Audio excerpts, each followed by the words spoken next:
Hello everyone, আসসালামু আলাইকুম। Welcome back to my daily blog. So সবাই কেমন আছেন? আশা করছি সবাই ভালো আছেন। সো আমিও আলহামদুলিল্লাহ খুব ভালো আছি। সো আজকে আমি সারাদিন কি করলাম, কি রান্না করলাম সবকিছু আপনাদের সাথে শেয়ার করব।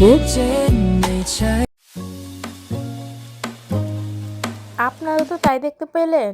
হ্যাঁ, আমিও তাই দেখতে পাই।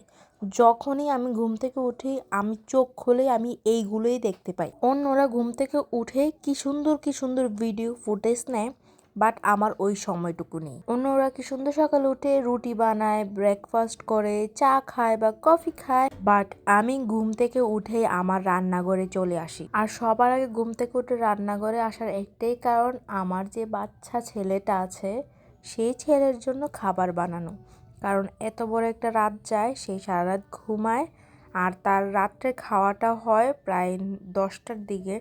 তাই অনেক যেহেতু লম্বা রাত যায়, তাকে যেন আমি সকালে ঘুম থেকে ওঠার সাথে সাথে খাবারটা দিতে পারি, তাই আমার রান্নাঘরে চলে যাওয়া লাগে। আর সবার আগে আমি ওর খাবারটা বানিয়ে ওকে খাইয়ে, ওকে ফ্রেশ করিয়ে, ওকে ওর দাদির কাছে দিয়ে এসে দেন আমি আমার রান্নাঘরে আবার ঢুকে যাই। কারণ এই যে সুন্দর জিনিসগুলো দেখতে পাচ্ছেন আমার রান্নাঘরে, জাস্ট কিডিং, এইগুলোকে আমার পরিষ্কার করতে হবে সবার আগে। আমার এটাই মাথায় থাকে, কেননা আমি যদি পরিষ্কার রান্নাঘর না দেখি আমার হাতে কোনো কাজে ওঠে না। কারণ পরিষ্কার করে রান্না করতে আলাদা একটা শান্তি এবং মজা। আর যেহেতু আমার রান্নাঘরটা অনেক ছোট, আমি যদি এখন এগুলো পরিষ্কার না করে বাকি কাজ করি, তাহলে আমি ওই কাজের জন্য যে জিনিসপত্রগুলো ইউজ করব ওইগুলো রাখার জায়গা পাবো না। তাই আমি যেগুলো অপরিষ্কার সেগুলোকে ধুয়ে সুন্দর করে যেই জায়গায় ছিল সেই জায়গায় রেখে দিয়েছি। এই যে দেখতে পাচ্ছেন কত সিম্পল, কত সহজ, কত তাড়াতাড়ি কাজ হয়ে যাচ্ছে। আসলে এগুলো সবই ভিডিও এডিটিং এর কাম, কারণ বাস্তবে তো এমন কিছুই হয় না, তাই না? আর এটা যদি বাস্তব হতো তাহলে তো জিন্দিগি মে তো মজাই আ যাতা, হ্যাঁ না? মাই হিন্দি ইজ নট গুড। এই যে আমি রান্নাঘরটা পরিষ্কার করে ফেললাম, তারপর আমি আমার রান্নাঘরের ফ্লোরটা দেখতে পাচ্ছেন কত সুন্দর লাগছে না?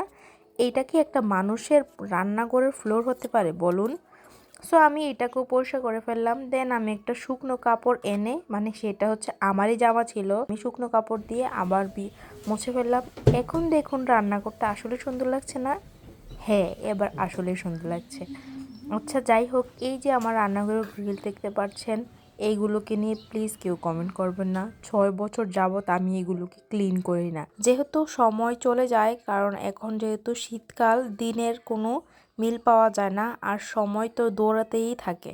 সময় কারোর জন্য থেমে থাকে না, একটা কথা আছে না, ওইটাই হচ্ছে। আর সময় চলে যাচ্ছে, তাই আমি চটজলদি তো আমি একটা চুলায় ভাত বসিয়ে দিয়েছিলাম, আরেকটা চুলায় লাউ বসিয়ে দিয়েছিলাম। আমি রান্না করেছিলাম লাউ দিয়ে, ডাল দিয়ে, আর মশলা খুব সিম্পল দিয়েছি। 2টা কাঁচামরিচ দিয়েছিলাম, দেন হলুদ দিয়েছিলাম, সামান্য লবণ আর বিলাতি ধনিয়া। অলরেডি আমার ভাত রান্না এবং লাউ রান্না হয়ে গিয়েছে। এখন আমি ভাতের মার ফালাবো।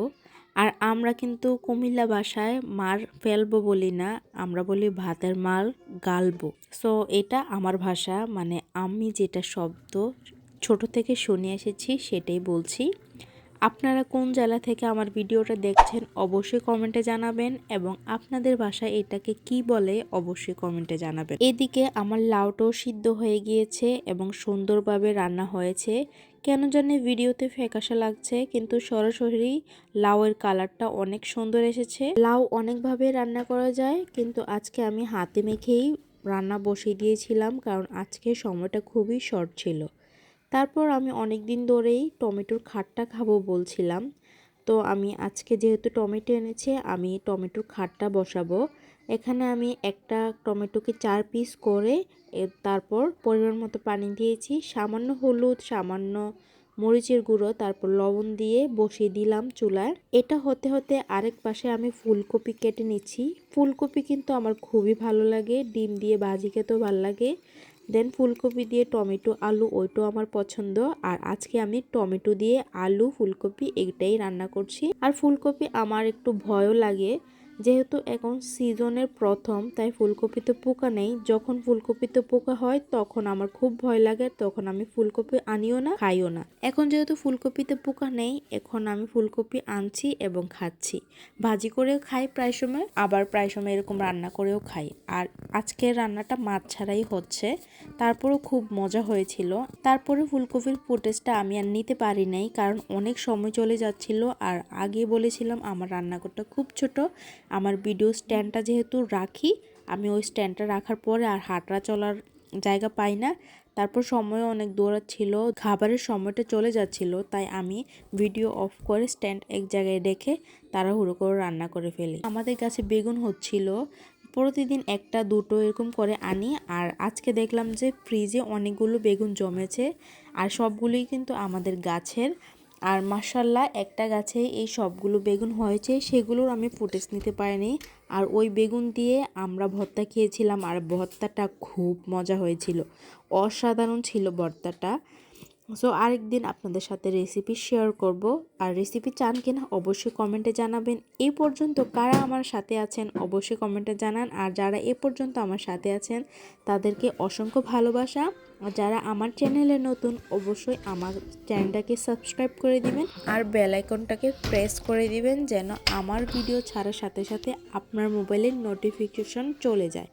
সো এই তো শেষ করলাম, ভাত খাওয়ার পরে বিকালবেলা একটু চা খেলাম। এই তো আমার সারাদিনটা এইভাবেই গেল। আর রাত্রে তেমন কিছু করলাম না, রাত্রের ভিডিও অন্য একটা দিন শেয়ার করব যে রাত্রে আমি কি করি। সবাই ভালো থাকবেন, সুস্থ থাকবেন, আল্লাহ হাফেজ। যারা আমার ভিডিও দেখছো এ পর্যন্ত, তোমাদের জেলার নামটা আমার কমেন্ট বক্সে লিখে দাও।